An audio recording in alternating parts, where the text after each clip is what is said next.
Hello everyone, and welcome to the first part of our CRM platform tutorial series. In this video, we are going to talk about the chat functionality. Let's start by going to the self-care platform. Let's click on the chat bubble. Let's start a conversation. And for demonstration purposes, I'm going to insert some sample data of our sample customer, just like this.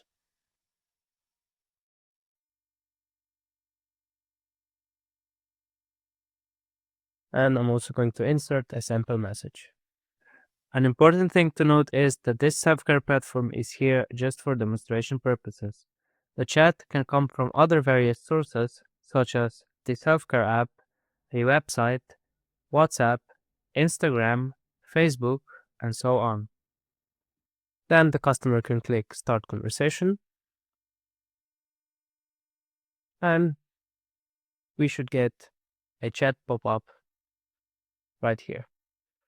So, as you can see, if you don't accept this chat request within 60 seconds, it will be automatically redirected to the next agent. In this case, let's accept it.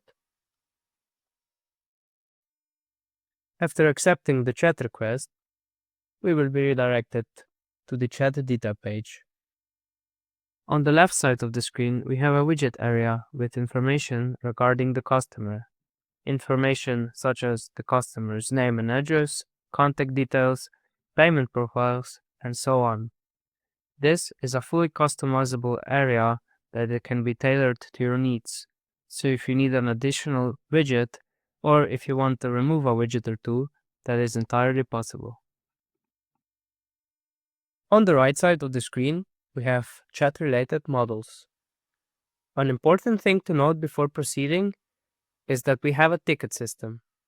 So when a chat is created, or rather, when a customer writes on our self-care platform, a ticket is also created by the system and is connected to that chat, or rather, the chat is connected to that ticket.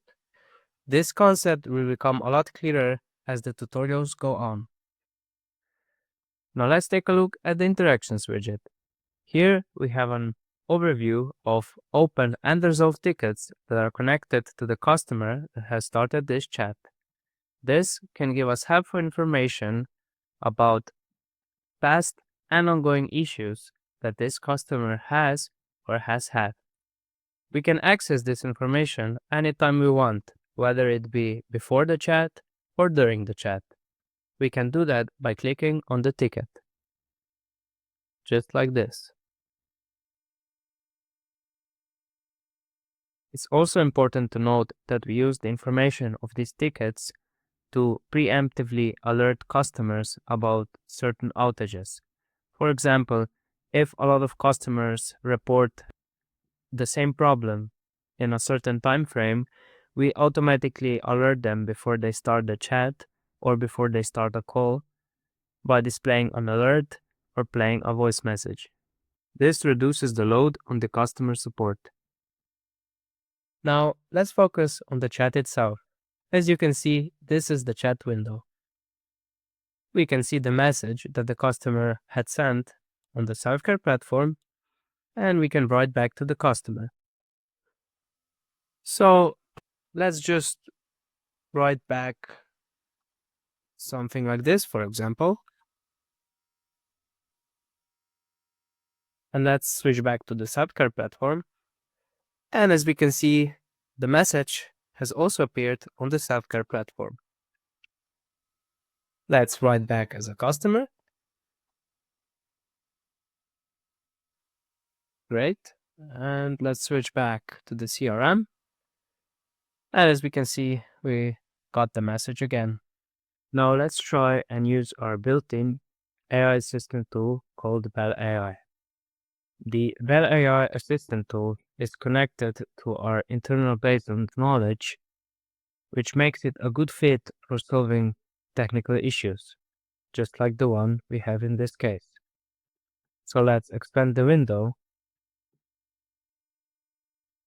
And as you can see, we have 3 answers that we can choose from.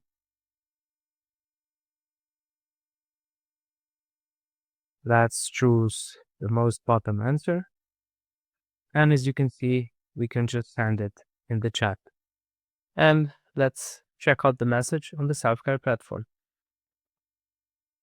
As you can see, the message has successfully been sent to the self-care platform.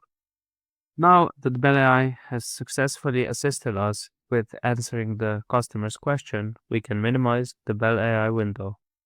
Now let's continue with the conversation. Let's go to the self-care platform again. And let's say that the issue hasn't been solved. So let's do, fortunately, web would not help. Let's switch back to our CRM. Now let's say that we are a first level support agent and that we do not have access to the network. In this case, we are going to escalate this issue to the second level support. We can do so by clicking the wrap up chat/ticket button up here. Now that the wrap up ticket module has appeared, we can notice that the values have been pre-filled. This was done with the help of our artificial intelligence system, which had gone through the chat, parsed the content, summarized the chat itself, and set these certain values based on the chat's content. We can, of course, edit these values ourselves, but in this case, everything seems to be correct. Now let's go ahead and click on the wrap up button to wrap up the ticket/chat.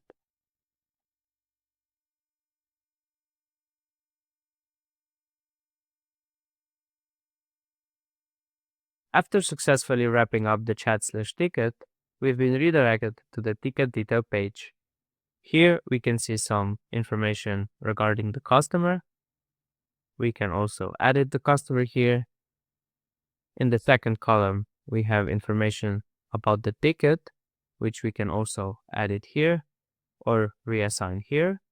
And we have a ticket comment section in which we can add a comment by clicking on the plus icon. Of course, this widget area is fully customizable. I will talk more about the ticket features in a future tutorial.